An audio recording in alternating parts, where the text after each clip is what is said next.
Salut les filles, donc aujourd'hui une petite vidéo de différence entre les silicones chimiques et les silicones donc végétaux. Donc on va parler un petit peu de leur provenance, de leur transformation jusqu'à leur arrivée donc dans les produits. Donc je vais parler tout d'abord, bon j'ai dû faire une feuille parce que il y a pas mal de choses à savoir. J'ai dû faire des recherches parce que je ne suis pas une encyclopédie comme j'avais déjà dit. Et j'en ai appris pas mal, c'est vraiment très sympa de se renseigner pour faire justement une vidéo explicative pour vous. J'ai essayé de faire simple pour aller vraiment à l'essentiel en vous expliquant quand même un maximum de choses. Donc je vais parler tout d'abord donc des silicones chimiques qui sont appelés donc silicone, diméthicone, amodiméthicone, diméthiconol, triméthicone, cyclométhicone, cyclopentasiloxane. Donc un petit moyen mémotechnique, quand vous regardez la composition derrière vos produits, pensez au mot conne et vous dire à quel point j'étais conne d'avoir acheté un produit avec des silicones. Donc voilà. Je sais, elle est pas bonne. Donc voilà.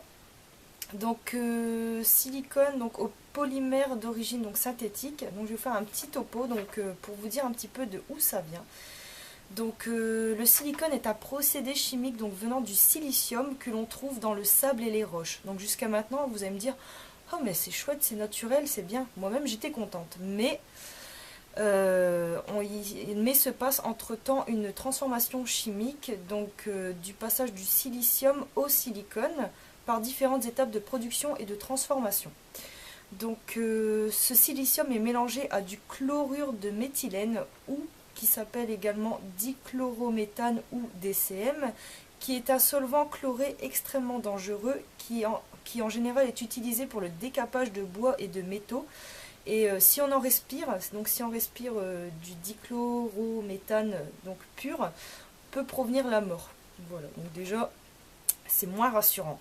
Donc voilà un petit topo donc de où ça vient. Donc de base c'est naturel, ça vient du sable et de la roche, mais après c'est transformé chimiquement avec un produit qui est vraiment dégueulasse et qui peut apporter la mort, donc tout de suite ça donne moins envie. Donc voilà pour ça. Donc les silicones assèchent à long terme les cheveux et empêchent l'action des soins puisque c'est un imperméabilisant qui va se mettre autour de votre fibre capillaire, donc il n'y aura plus d'absorption de vos soins. Donc, et c'est pire, c'est vraiment pire quand, par exemple, vous utilisez un shampoing avec silicone, un après-shampoing avec silicone, ensuite un masque avec silicone, un spray démêlant au silicone, après une mousse coiffante au silicone. Mais imaginez le nombre de couches que vous mettez d'un coup sur vos cheveux, mais c'est juste incroyable. Donc voilà pour ça. Donc pour dire que ça donne vraiment un aspect brillant, beau aux cheveux, ça les adoucit, mais qu'à l'intérieur, il ne faut pas oublier que malgré l'aspect, vos cheveux peuvent être secs et abîmés. Le silicone est vraiment un cache-misère. C'est vraiment quelque chose, un procédé donc, qui entoure le cheveu pour le rendre beau, mais juste par aspect et pas en réalité. Donc si comme moi vous en avez marre des artifices, pensez à autre chose franchement. Donc également un petit problème pour notre planète, c'est un produit qui est non biodégradable, donc si vous aimez votre planète, pensez à elle et évitez d'utiliser trop de silicone ou voire pas du tout. Donc voilà. Donc sachez donc, on en parle beaucoup, les silicones vraiment donnent un aspect très beau à vos cheveux, mais ce n'est juste que l'aspect, c'est limite un rêve, une illusion, c'est vraiment pas l'aspect de vos cheveux réel. Donc on les retrouve dans les produits destinés donc au grand public, tout ce qui est soins, hygiène, entretien, du corps, des cheveux, des dents, etc. Mais aussi dans les produits de surface et de détergence. Donc quand vous savez que vous en avez dans votre monsieur propre ou quoi, vous l'avez par terre et vous vous dites mon Dieu mais je mets ça dans mes cheveux, tout de suite ça donne beaucoup moins envie. Donc évidemment on ne sait pas à quoi ressemble exactement le silicone à l'état pur, on ne sait pas si c'est liquide, on ne sait pas si c'est volatile, si c'est une poudre, on ne sait pas du tout. Donc déjà moi je trouve que c'est un peu douteux parce que on sait qu'on en parle mais on ne sait pas à quoi ça ressemble. Donc voilà pour ça. Donc j'espère que ça vous aura un petit peu éclairci les idées à son sujet. Et maintenant on va parler au silicone végétal, donc qui a plus ou moins, je ne vais pas dire qu'il y a exactement la même action que celle du silicone chimique. Elle donne... je vais en parler petit à petit, comme ça au moins ce sera... Là au moins on sait à quoi ça ressemble, donc c'est sous forme de peau. et ça a un aspect assez du type gel laiteux, donc c'est gluant, ça a du mal à couler, donc c'est ça qui est bien, on sait à quoi ça ressemble. Effectivement, bon, c'est un peu cher, un pot de 100 millilitres vous coûtera 15 euros, mais vous n'avez pas besoin d'en mettre 3 tonnes dans vos produits. Avant, j'en mettais 2 millilitres dans mes shampoings, donc je prenais une petite pipette et je dosais à chaque fois 2 millilitres, je mettais dans mon shampoing et je secouais. Et maintenant, j'en mets 4 millilitres pour vraiment avoir ces effets sur mes cheveux. Donc au niveau de l'odeur, pour moi, je trouve l'odeur sympathique. Ça sent le maquillage, je trouve, je sais pas comment expliquer. Et au toucher, c'est gel, c'est un type vraiment de gel, c'est vraiment gluant. C'est ça qui est marrant. Donc voilà. Donc voilà, vous pouvez vraiment voir à quoi ça ressemble. Là, je pourrais pas vous dire des bêtises. Donc voilà pour le genre un peu. Donc voilà. Donc c'est un actif marin qui s'appelle Chondrus crispus. Donc riche en polysaccharides et en minéraux. Donc ça renforce le film hydrolipidique et protège de la déshydratation. Donc ça lisse et gaine le cheveu. C'est un filmogène doux et non occlusif. Donc ce qui fait que ça a beau être un film, mais ça ne laisse pas de, de texture comme le silicone qui vraiment va cacher l'état de vos cheveux. Ça va voilà, former un film, mais qui ne va pas rester. Donc ça ne va pas laisser de résidus.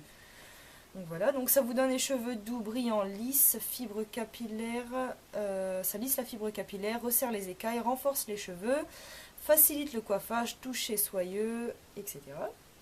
Donc c'est un extrait à queue d'algues rouges, donc on trouve dans les eaux. Donc là tout de suite on retrouve donc l'utilité du végétal sur nos cheveux.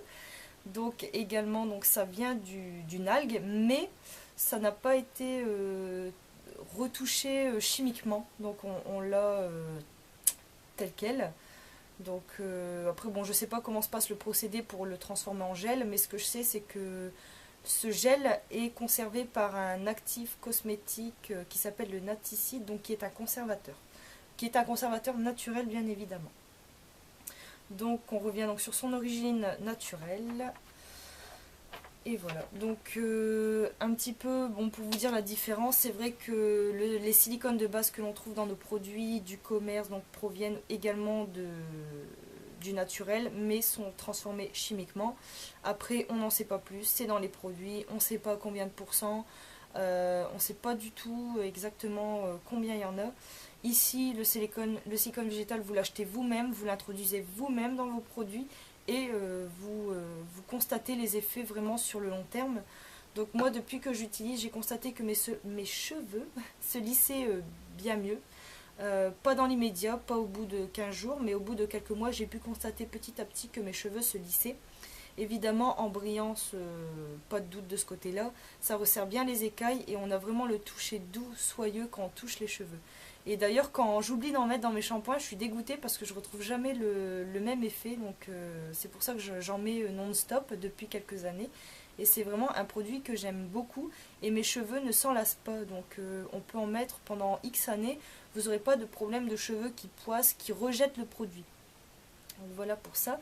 Donc également quand vous l'éliminez, donc évidemment vous rincez vos cheveux après votre shampoing. Ça, donc c'est un actif donc, qui est biodégradable. Donc déjà dans tous les cas c'est très très bien pour notre environnement, pour nos os, etc. Donc après l'intérêt c'est pas de vous obliger entre guillemets à acheter le silicone végétal, mais c'est vraiment vous faire un petit différencier par rapport aux silicones chimiques et végétaux, parce qu'en général vous confondez beaucoup. Donc c'est vraiment pour mettre au clair les choses et vraiment vous dire quelles sont les différences entre ces deux. Donc voilà, moi mon but c'est pas de vous en faire acheter, mais vraiment vous faire prendre conscience que les silicones sont pas si bons que ça et que vraiment on constate déjà qu'il y en a de moins en moins dans les produits parce que les fabricants se sont rendus compte que les gens se méfiaient de plus en plus des produits douteux, donc des composants douteux dans leurs produits, et donc les éliminent petit à petit, mais reste encore beaucoup de travail à faire sur leurs produits parce qu'il y a encore beaucoup de choses qui ne vont pas. Donc voilà pour ce petit topo donc sur les silicones. chimiques et végétaux. Donc n'hésitez pas à réagir à cette vidéo si vous avez des choses à ajouter. Et bon, bah à très bientôt pour une prochaine vidéo. Salut les filles!